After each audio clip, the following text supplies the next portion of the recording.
A ver, buenas tardes muchachos, ¿cómo están? Vamos a continuar con la clase de la semana pasada. Hoy vamos a tocar, continuar con el tema de resistencias indígenas, pero esta vez vamos a tocar lo que se llama los incas de Vilcabamba. Un tema muy frecuente en examen de admisión en la Universidad Mayor de San Marcos y también en la pre de la San Marcos. Este examen siempre ha venido constantemente en los exámenes, ¿eh? Es muy corto el tema, pero a la misma vez también muy constante y muy consecutivo que viene en examen de admisión. A ver, primero que nosotros ya tenemos una referencia o al menos una idea de lo que vamos a tocar hoy día. En el momento en que hablamos nosotros de los incas de Vilcabamba, vamos a tener, por ejemplo, en el examen de admisión en San Marcos, más o menos en el año 2004-2003. Ah, su profe, yo cuando había nacido, sí, más o menos cuando tú habías nacido, varón, se vino esta pregunta en examen de admisión y te preguntó, ¿cómo se llama el primer inca de Vilcabamba? El primer inca de Vilcabamba sería Manco Inca, ¿sí? Oye, ¿por qué se dice los incas de Vilcabamba? ¿Te acuerdas de la clase pasada de la resistencia indígena? Después de qué? Vamos a poner después de la derrota. Sí, mira, va a haber una derrota. ¿Te acuerdas de la derrota de la semana pasada? Después de la derrota del sitio, ¿no? De lo que hemos sitiado, ¿no? Del sitio de la ciudad de qué? De la ciudad. ¿De dónde? De la ciudad del Cusco. ¿Te acuerdas? ¿No? Manco Inca había sitiado la ciudad del Cusco y fracasa. ¿Por qué? Porque llega Almagro, ¿no? Cuando Almagro estaba regresando de su expedición de Chile, ¿no? Que Almagro también fracasa en su expedición. Cuando llega a la ciudad del Cusco, encuentra rodeado por indios y ataca a Manco Inca. Manco Inca huye de ahí y ahí se da la famosa batalla de Vilca, ¿de qué? Del Sacsayhuamán. Ahora, ¿qué más, muchachos? Luego de eso tenemos qué cosa, no solo el fracaso del sitio de la ciudad del Cusco, sino también vamos a tener otro fracaso muy importante de donde, pues vamos a tener un fracaso de qué, muchachos, pues de algo interesante, ¿no? ¿Te acuerdas que hay una misión también enviada a lo que es la ciudad de Lima? También la ciudad de Lima, de alguna otra manera, termina qué cosa, termina fracasando, ¿no? Oye, y cuando digo que termina fracasando, ¿qué pasa con este suceso? Pues también son derrotados, ¿no? Por el apoyo de quienes, por el apoyo de los huancas, ¿no? Que apoyan a los españoles y termina derrotado, pues, prácticamente la expedición de Lima, ¿no? Entonces, después del sitio, ¿no? De la derrota del sitio de la ciudad del Cusco y la misión de Lima, ¿no? O también el sitio de la ciudad de Lima, ¿no? Producto de este fracaso, los incas, o los últimos incas orojones, ¿sí? Los últimos incas, ¿sí? Ponemos así, los últimos,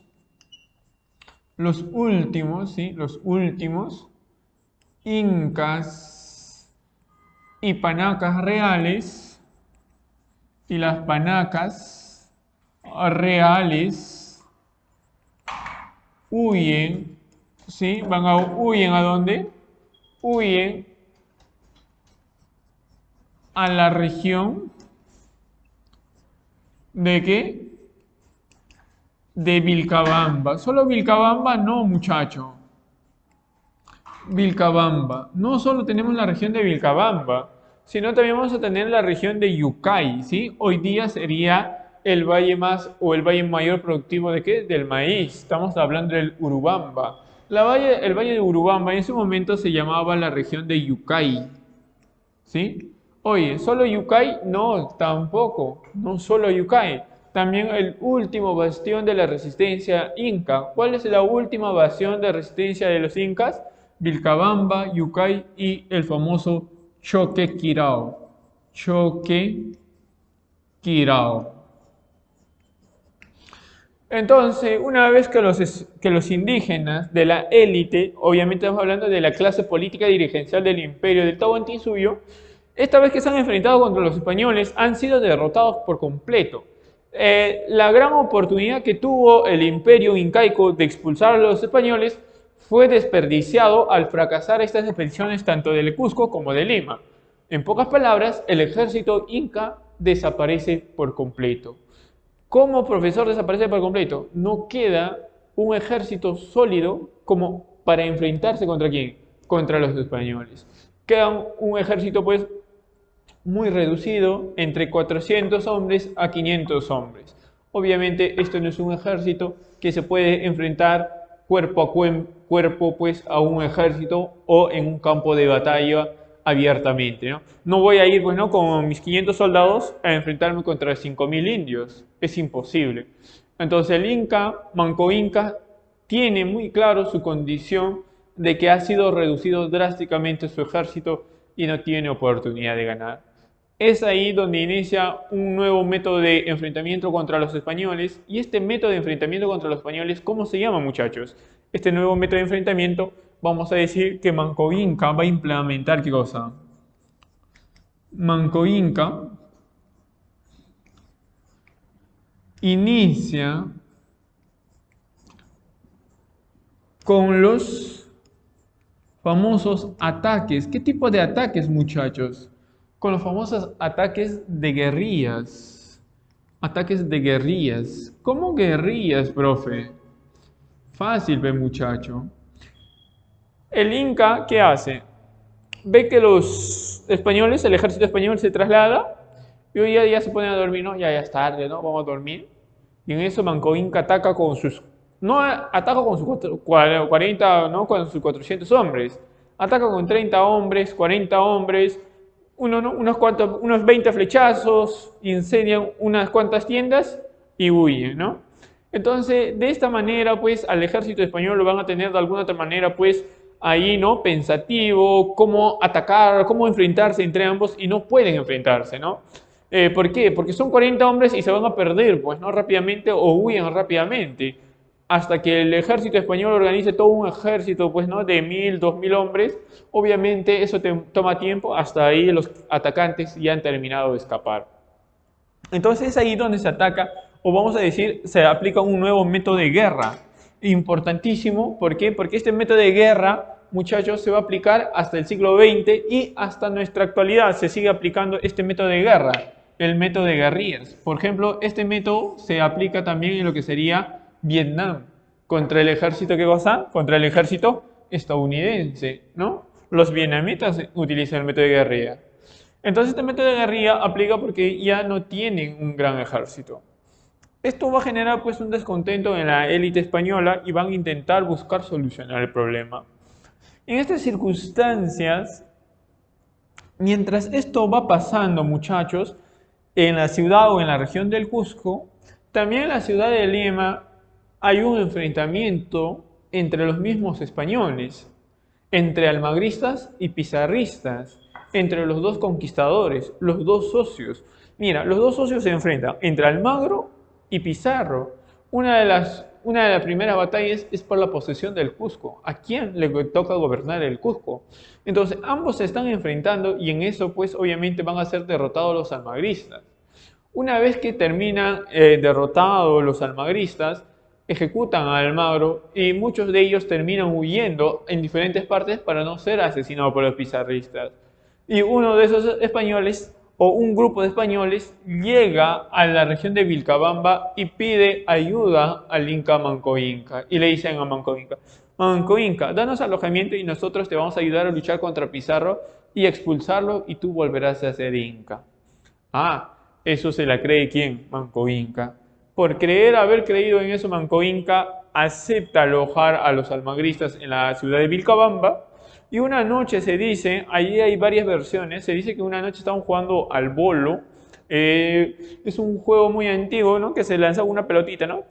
Y en ese juego gana Manco Inca y comienza a humillar a los españoles. Y los españoles de alguna otra manera sienten un reproche y de algún momento a otro de traición lo va a asesinar pues este español que se llamaría Gómez Pérez. El almagrista, el almagrista Gómez, ¿sí? Gómez Pérez asesina a quién, muchachos. Asesina a quién. ¿A quién? ¿A Manco? a Manco Inca.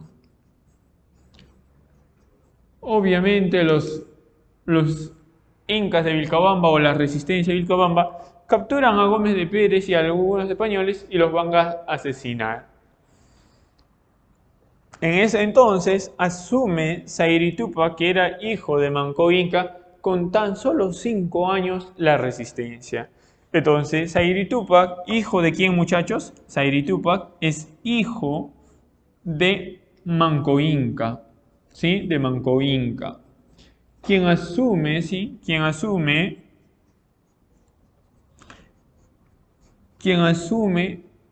el liderazgo o quien asume, ¿no? Como Inca, ¿sí?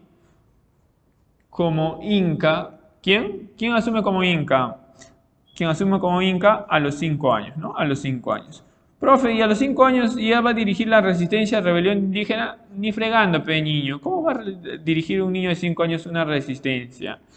Pues el que va a dirigir hasta que Sayri Tupac cumpla los 20 años será su tío.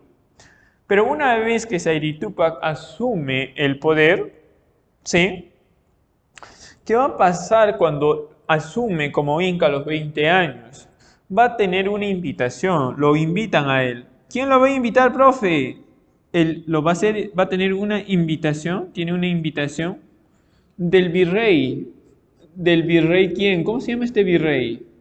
Del virrey Hurtado de Mendoza. ¿Sí? No te olvides. ¿Qué virrey lo invita? El virrey Hurtado de Mendoza. El virrey Hurtado de Mendoza, muchachos, es quien lo invita a Sayri Tupac ¿no? A entrevistarse para ponerle fin a esta guerra de guerrillas, ¿no? Que de alguna otra manera no le favorece mucho a la colonia pues, española, ¿no? Porque nosotros, perdón, los incas, hace qué cosa? Que los viajeros que van desde la ciudad de Cusco a Lima, ¿qué pasa? Los incas de Vilcabamba, en el medio viaje, los asaltan, roban, asesinan a los españoles. Entonces es una ruta insegura, pues, ¿no? Entonces, el virrey cuando manda expediciones, manda un ejército, el ejército no encuentra, pues, a estos incas, ¿no? Entonces, quiere llegar a un buen diálogo el virrey Hurtado de Mendoza y acepta a Sayri Tupac, ¿no? Vamos a decir que Sayri Tupac cuando acepta la invitación va a ser el primer inca, ¿sí? Acuérdate, el primero y el único inca que ingresa a la ciudad de Lima en andas, ¿no? Ingresa en andas, ¿no? Viaja desde la ciudad de Cusco, Sayri Tupac, en andas, cargado, y se entrevista, pues, en la ciudad de Lima. Cuando se entrevista en la ciudad de Lima, se va a sentar en la casa del virrey Hurtado de Mendoza y vamos a tener pues, una mesa gigante, una mesa grande, más o menos de 3 a 4 metros, con un mantel fino, ¿no? De algodón blanco. No tu mantel ese percutido, no, no, ¿eh? Un mantel blanco fino. Y pues, ¿no? A la otra esquina se sienta el virrey y hacia la otra se sienta, pues, ¿quién? El inca Sayri Tupac.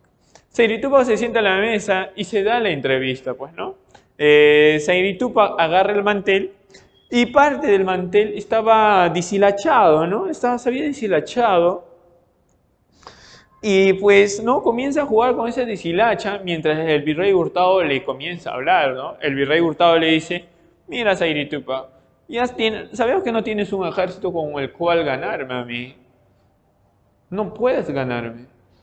Yo tengo un ejército que te puedo derrotar de manera inmediata, pero tampoco quiero derrotarte, le dice. Mira, yo te doy una región para que tú cobres, ¿no? Te doy una encomienda para que tú cobres impuestos y tributo a esos indios y trabajas esas tierras y tú vivas ahí feliz. Y ya no atacas a los viajeros que vienen de la ciudad del Cusco a la ciudad de Lima. Y así nosotros tampoco te atacamos, le dice el virrey Hurtado. Y Sayri Tupac acepta pues esa propuesta, ¿no? Acepta la encomienda de Yucay o la región de lo que sería pues el Valle de Urubamba, pero en ahí nace una famosa frase, ¿no? De Sayri Tupac, que hasta hoy día es muy famosa, ¿no? Dice, ¿no? Antes yo era el dueño de todo el mantel, ahora soy el dueño de unas hilachas. ¿Cómo, profe, dueño de un mantel? ¿Te acuerdas su abuelo de quién era? ¿Su abuelo era quién? Huayna Cápac. Huayna Cápac, ¿dueño de qué? Dueño de todo el imperio del Tahuantinsuyo. Ahora él es dueño de qué? De ni siquiera de una pequeña parte, de unas pequeñas hilachas que se llamaría Yucay, pues. En pocas palabras, le estaban dando una miseria de lo que antes todo le pertenecía a él. Y por eso decía, ¿no? Antes yo era el dueño de qué? De todo el mantel, de todo el imperio del Tahuantinsuyo. Ahora soy dueño de qué? De una parte de hilachas. ¿Te das cuenta? Y Sairi Tupac acepta las encomiendas, ¿no? Entonces acá vamos a decir qué cosa, que acepta. ¿Qué va a hacer, muchachos? Acepta la encomienda, las encomiendas, ¿de dónde, muchachos? De Yucay. Ahora, cuando acepta las encomiendas de Yucay, muchachos, acá quiero que presten mucha atención. Una vez que éste acepta las encomiendas de Yucay, pasa un pequeño problema. El pequeño problema de que éste acepta las encomiendas de Yucay, también tenía que aceptar y someterse a la corona española. ¿A quién? El Inca Sairi Tupac acepta, sí, mira, acepta ¿qué cosa? Acepta al rey de España. Este rey de España, ¿cómo se llama este rey de España? Este rey de España se va a llamar Felipe, ¿qué cosa? Felipe II, ¿sí? Mira, se somete entre Felipe II. En estas circunstancias, Sairi Tupac está retornando a la ciudad de Vilcabamba y va a ser asesinado, ¿sí? Sairi Tupac, en su retorno a la ciudad de Vilcabamba, ¿sí? Sairi Tupac, en su retorno, ¿no? ¿en su retorno a dónde? A la ciudad de Vilcabamba, ¿sí? A la ciudad de Vilcabamba.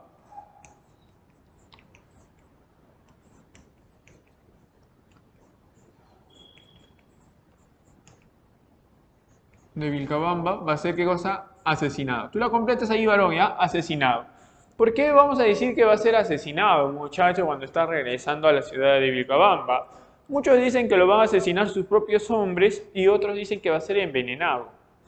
Oye, pero ¿por qué terminan matando a Sairi Tupac y no toman venganza a sus futuros hermanos o parientes de los incas de Vilcabamba? Fácil, muchacho. Imagínate, no ha pasado ni 3 años de un conflicto, de una guerra constante contra los españoles, donde han matado pues a tu papá, a tu hermano, a tu mejor amigo, han violado a tu enamorada, a tu esposa, y tú ves que tu líder de un momento a otro va de viaje y acepta la paz, pero tú sabes que tu papá ha dado su vida, ¿tú aceptarías esa paz?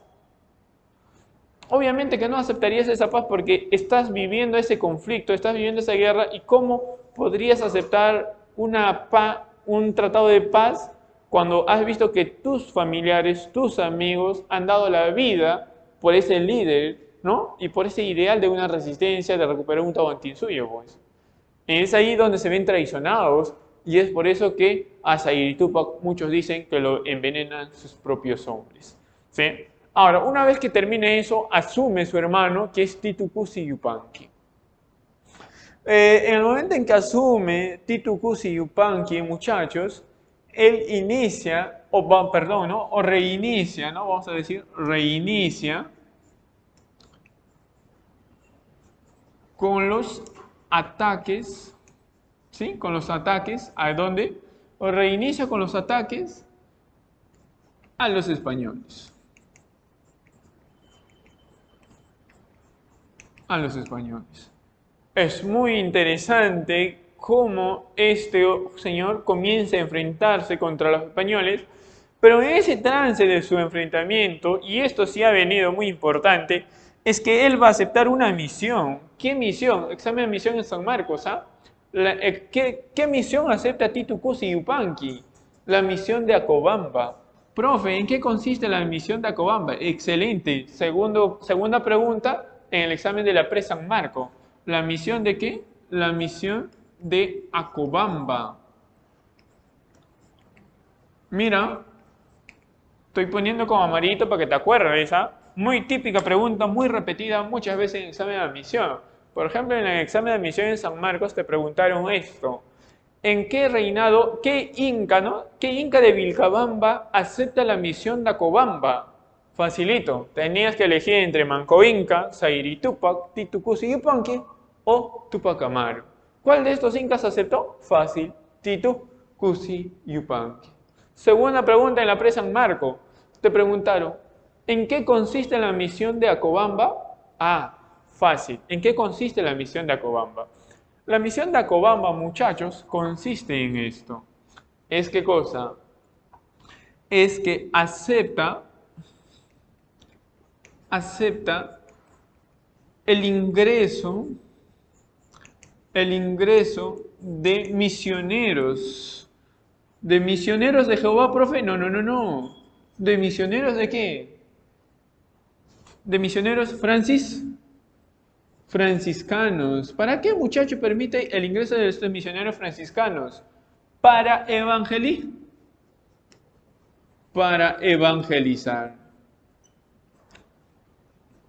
Para evangelizar a los incas de Vilcabamba.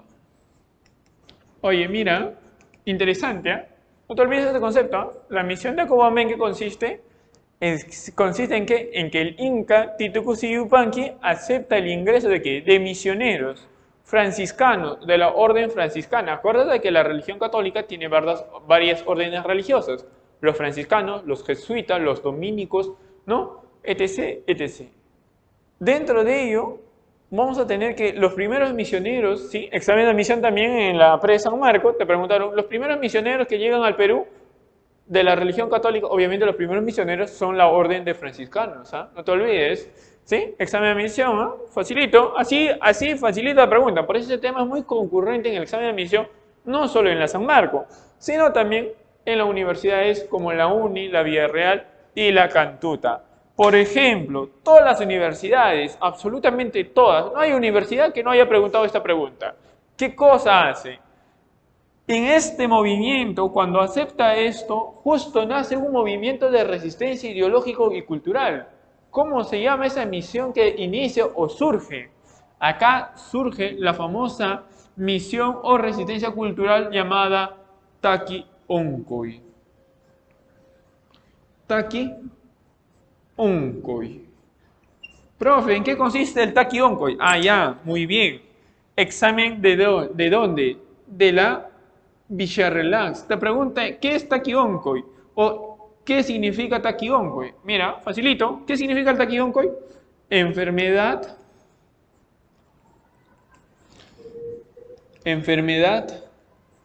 del canto. Oye, examen en la uni. ¿Cómo se llama el líder que inicia el Taki Oncoy? Ah, fácil, muchacho. El líder que inicia este movimiento se va a llamar, mira, voy a ponerlo, es un ayacuchano o un sacerdote que aparece en la región de Ayacucho, Juan Chocne.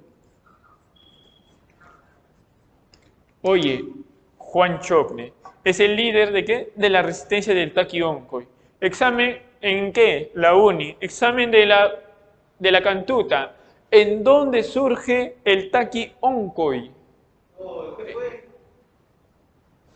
¿En dónde surge el Taki Oncoy? Acá hay un... Perdón, ¿no? Acá alguien se ha infiltrado, ¿ya? ¿En qué consiste el Taki Oncoy, muchachones? El Taki Oncoy consiste en esto, muchachos. El Taki Oncoy, o perdón, ¿en dónde va a surgir? Va a surgir en el departamento de qué? Surge en el departamento, mira, ¿en qué departamento? En el departamento de qué, muchachos? En el departamento de Ayacucho. Oye, mira, algo interesante, ¿eh? Mira, ¿en dónde surge? En el departamento de qué? De Ayacucho. Profe, ¿y por qué surge acá en el departamento de Ayacucho? Vayamos a contarte la historia. En este momento, examen de admisión, ¿eh? Mira, todo esto es full examen de admisión, repetidas. Vamos, ¿qué más? Hay que agregarle algo más a lo que vamos a decir en examen de admisión. Ejemplo, en el examen de la Callao te preguntaron en qué consiste el Taki Oncoy. Facilito. ¿En qué consiste el Takigonkoy? Ya lo dije, pero nuevamente lo escribo. ¿En qué consiste? ¿Es qué cosa? Es la resistencia, mira, interesante, ¿eh? Es la resistencia ideológica y cultural de los incas. Y cultural de los incas. Interesante. Oye, mira, profe, ¿por qué surge el taquionco? Mira, muchachos, lo que va a pasar es esto. En estas circunstancias, vamos a decir, sí, de alguna otra manera, que en la región de Ayacucho, o perdón, en todo lo que es el territorio ya dentro del Tahuantinsuyo, ha comenzado el proceso de evangelización. ¿El proceso de evangelización en qué consiste, muchachos? El proceso de evangelización consiste en ello. Si tú no crees en Jesucristo, ¿no? O sea, Diosito, ¿qué pasa? Los españoles te comienzan a amenazar, ¿no? ¿Cómo te amenaza? Primero, si no crees en Dios o no quieres ir a la iglesia, vas a morir quemado en la hoguera por hereje. O sea, por creer en dioses paganos, en esos dioses satánicos, diabólicos. Entonces terminarías, ¿qué cosa? Quemados en la hoguera.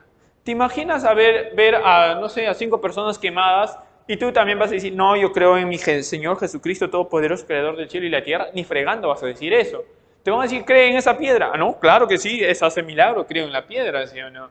¿Por qué? Tú no crees, tú no vas a creer en la piedra. Tú lo que quieres es, ¿qué cosa? Que no te quemen en la hoguera y por mentir, tú estás mintiendo para que no te quemen. Y dices, no, sí creo en esa piedra. Lo mismo pasa con los indígenas de esta época. Los españoles dicen, ¿crees en Dios? Y el indígena va a decir, no, yo creo en el Dios Huiracocha, ¿no? No va a decir, ¿por qué? Porque al que dice que cree en el Dios Huiracocha, ¿qué hacen con él? ¿Lo queman en dónde? En la hoguera. Entonces este personaje, ¿qué hace? Termina muriendo, pues quemado. Entonces la mayoría termina por desechar esa idea.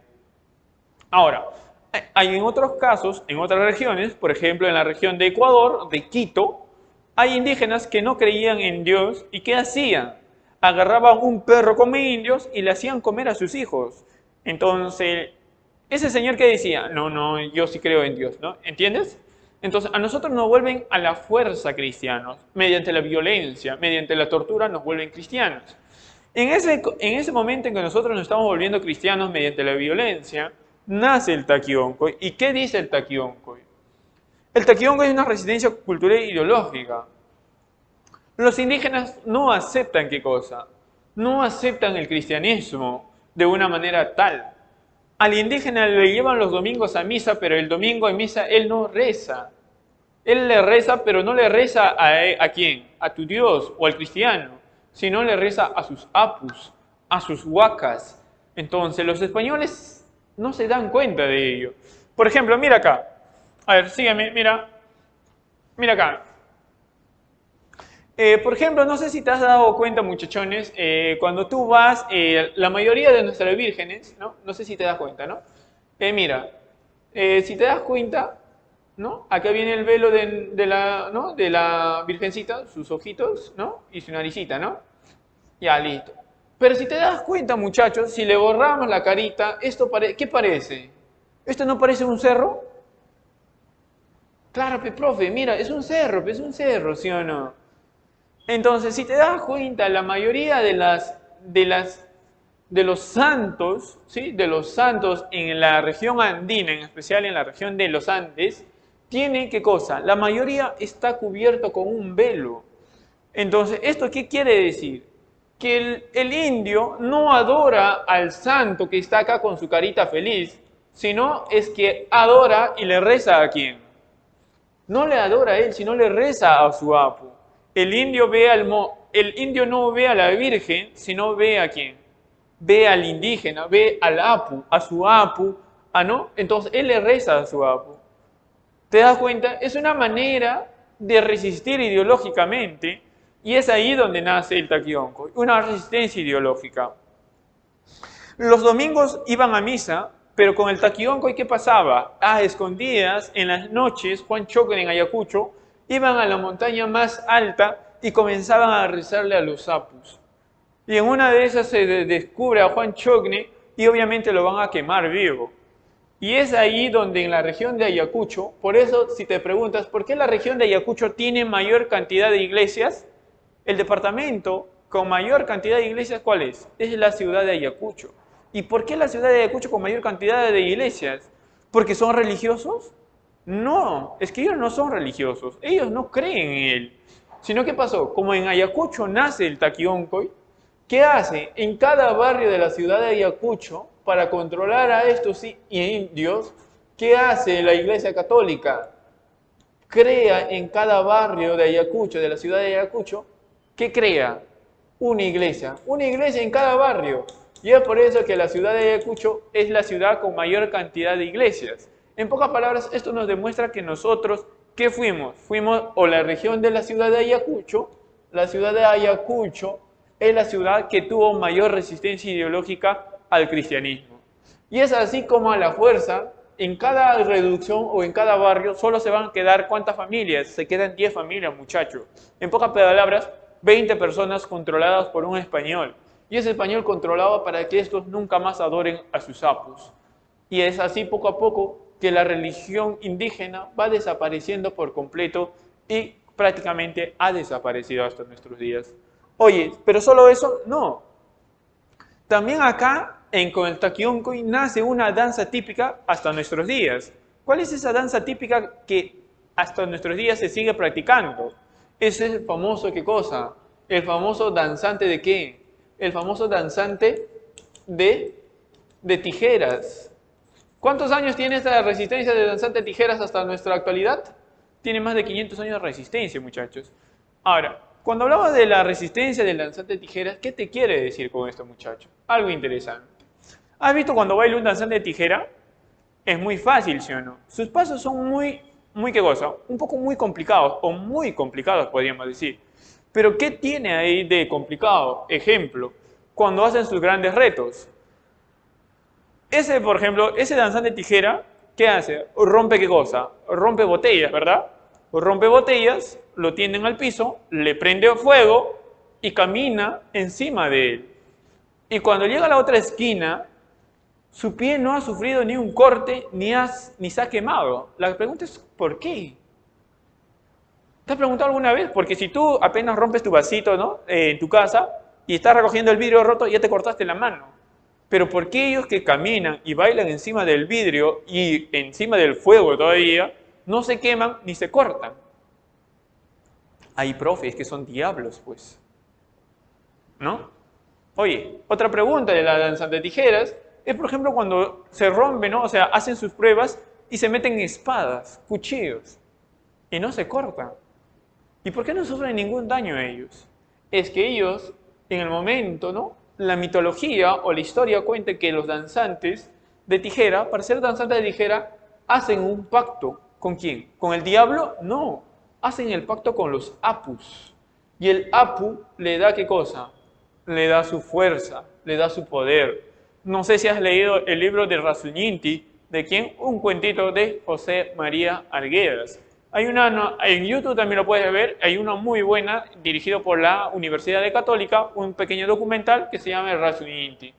Resistencia cultural, también acá aparece el famoso danzante de tijeras. ¿Sí? Entonces, muchachos, sígueme acá, mira acá. Entonces, acá vamos a decir que también acá surge el famoso, ¿qué cosa? El famoso danzante de tijeras. El danzante de tijeras es una resistencia cultural, ¿sí? No te olvides. Es una burla al cristianismo. Acuérdate que ¿por qué es una burla al cristianismo? Porque el danzante de tijeras nunca, un danzante de tijeras, el verdadero, no el fintoso que es de Lima, el verdadero de la región andina, ese danzante de tijera nunca ingresa a la iglesia católica. ¿Por qué? Porque va contra su religión de él, pues. En pocas palabras, por ejemplo, José María Arguedas dijo alguna vez en una de sus entrevistas que el único sacerdote vigente hasta la actualidad son los danzantes de tijera. Ellos jamás ingresarían a un templo católico. Ellos llegan a bailar hasta la puerta de la iglesia, pero no ingresan a la iglesia. Ahora, ¿por qué, profe, bailan en la puerta de la iglesia? Porque se burlan del catolicismo, pues, muchachos. Sus pasos son, ¿qué cosa? estrambóticos, pues, ¿no? Fuera de lo normal. Y eso demuestra pues, que ellos se burlan del catolicismo. Ahora, ¿qué más? Ah, y para terminar, en el departamento de Apurímac también surge un movimiento que se llama el Yanaguara. El Yanaguara. ¿En qué consiste el Yanaguara, profe? El Yanaguara es una resistencia también cultural, sí, es una resistencia muy parecida al Taquionco, o tal cual. Pero esta vez el Yanaguara dice qué cosa, que las enfermedades, como por ejemplo qué cosa, las enfermedades. ¿Qué enfermedades? Estas enfermedades, muchachos, como qué cosa, como la viruela, el sarampión, ¿son qué cosa? Son castigos. ¿De qué, muchachos? Son castigos de Dios. ¿Cómo castigo de Dios? De los dioses, perdón, no de Dios, de los dioses, por haber abandonado qué cosa? Por haber abandonado su creencia, su religión.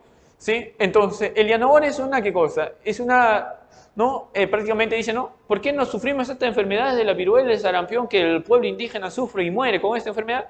Es que va a decir o van a justificar de que es un castigo divino porque hemos dejado de rezar a nuestras huacas, a nuestros apus, y es por eso que nos mandan estas enfermedades y por eso estamos muriendo. Resistencia cultural. Oye, si te preguntan, ¿dónde surge el movimiento de Yanaguara? En el departamento de Apurímac. ¿Ya? Listo. Ahora sí, y para culminar, entramos con el Inca, Tupac Amaru. El Inca Tupac Amaru, muchachos, vamos a decir que es el último Inca de Vilcabamba. El último Inca de Vilcabamba. Ah, profe, ¿y qué pasa con Titu Cusi Yupanqui? Ah, perdón, me había olvidado. ¿Qué pasa con Titu Cusi Yupanqui? Titu Cusi Yupanqui un día estaba gobernando, ¿no? ¿No? Lo que es ¿no? Desde Vilcabamba y muere envenenado.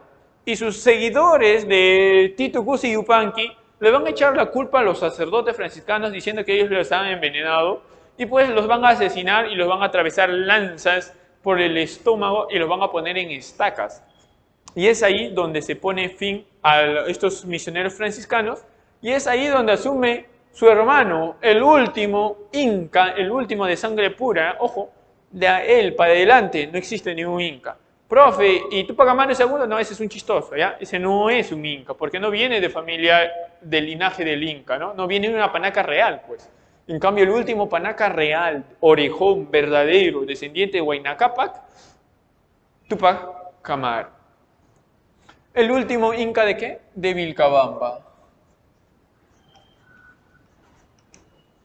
Oye, este último Inca de Vilcabamba, vamos a hablar un poquito de él. Él inicia la resistencia, muchachos. Es un libro hermosísimo, hermosísimo, te lo recomiendo. Algún día te podrías enamorar de la resistencia de los incas. Para mí es uno de mis temas más favoritos, ya que vas a encontrar en la destrucción del imperio de los incas, de lo que sería Waldemar Espinosa y también del profesor del Busto. Son dos libros fenomenales que tú puedes encontrar estos temas muy interesantes. Es como el Inca Tupac Amaru inicia la resistencia y poco a poco va cayendo. Cómo sus hombres se quedan a enfrentar en las campiñas, ¿no? En esas zonas accidentales, se van enfrentando a los españoles y van dando su vida poco a poco, ¿no? En una de esas también van a ser traicionados por sus propios hombres y es ahí cuando Tupac Amaru se entera de que han descubierto la ciudad de Vilcabamba. Lo primero que hace Tupac Amaru, ¿qué es? Incendia la ciudad de Vilcabamba, quema, lo destruye por completo y manda a su hija en una dirección diferente y viaja con su esposa Tupac Amaru. Tupac Amaru estaba, ¿no? Tenía su esposa que ya iba a dar, a punto de dar luz, ya se inicia su viaje y se da rumbo hacia ¿dónde? Hacia la Amazonía. Sus hombres poco a poco se van quedando estratégicamente en zonas estratégicas para lentizar el avance español. Huyen poco a poco, pero tarde o temprano serían capturados pues por los españoles. Una vez que es capturado por los españoles, serían llevados a la plaza de la ciudad del Cusco, donde sería ejecutado por el virrey Toledo y se pondría fin a la resistencia de los incas de Vilcabamba y descendencia inca. Entonces, ponemos el último inca de Vilcabamba, ¿quién será capturado por quién? ¿Quién será capturado? ¿Quién será capturado por quién, muchachos? Por la iglesia, hay una universidad que lleva su nombre, ¿eh? Muy triste, ¿eh? Por San Ignacio de Oyola, ¿no? Acá va a ser capturado por Oyola. Oyola lo captura. Y una vez que va a ser capturado, va a ser ejecutado. Va a ser ejecutado en la plaza, ¿sí? ¿En dónde? En la plaza de la ciudad de... ¿Dónde, muchacho? En la plaza de la ciudad del Cusco. Mira, interesante, ¿eh?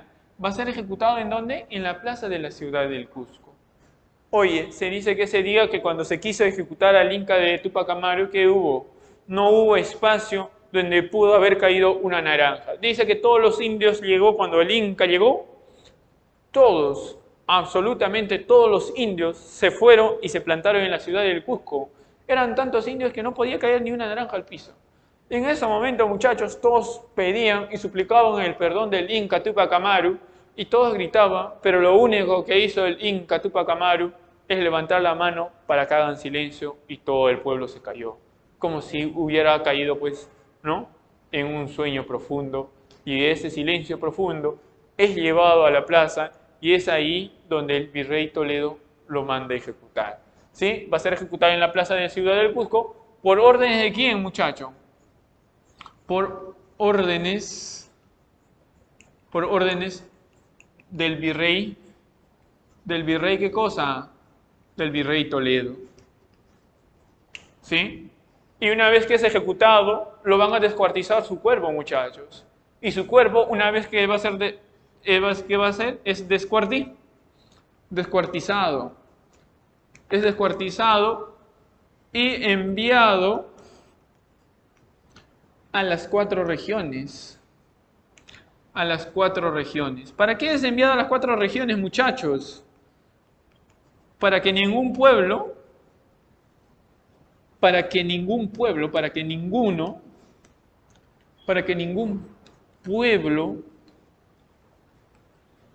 se rebele. Para que ningún pueblo se rebele nunca más. Y es así donde se va a mandar su cabeza pues hacia la región del norte, hacia el sur sus piernas y sus brazos en diferentes direcciones. Y acá nace el famoso mito, y este mito sería causante de elegir nosotros hasta hoy en día una gran consecuencia. Acá nace el mito de ¿qué? Acá nace el mito del Incarri. ¿Qué pasa? ¿En qué consiste el mito del Incarri? El cuerpo del Inca ha sido mandado en 4 diferentes lugares en diferentes direcciones y ha sido enterrado. Se dice que en el mito de Incarri, que poco a poco estos cuerpos, ¿qué hacen? Cada año se juntan cada vez más y más. Y llegará un día donde todos estos cuerpos del Inca se junten y el Inca nacerá nuevamente y restablecerá el Tahuantinsuyo y terminará con el sufrimiento del pueblo incaico. Muy interesante, el mito de Incarri lo va a comentar también el famoso historiador Flores Galindo, uno de los mejores historiadores, donde todos nosotros buscamos este mito de Incarri, pues, este Inca. ¿Te acuerdas? Por ejemplo, podemos poner a Toledo como un Incarri. El cholo sagrado, no, este va a gobernar a favor de los indios, ¿no? Sí, Toledo, sí. Con el chino también, ¿no? El chino, sí, él va a hacer el cambio, ¿no? ¿Ves? El mito de Incarri, el que restablezca algo bueno. Con Ollante, igualito, ¿no? Ollante es la voz, ¿no? Y mira, lo mismo pasa. El pueblo sigue esperando ese Incarri que restablezca todo nuevamente, pues en el Tahuantinsuyo, ¿no? Es lo mismo que hasta la actualidad seguimos con esa mitología del Incarri. Bien, muchachos, espero que me hayan comprendido un poquito más y la próxima semana nos estaríamos viendo con un tema continuo que sería ya la guerra entre los encomenderos. No sé si algo me haya olvidado, pero cualquier duda o pregunta continuaríamos, ¿sí? Chao, chao, cuídense mucho, nos vemos la próxima semana.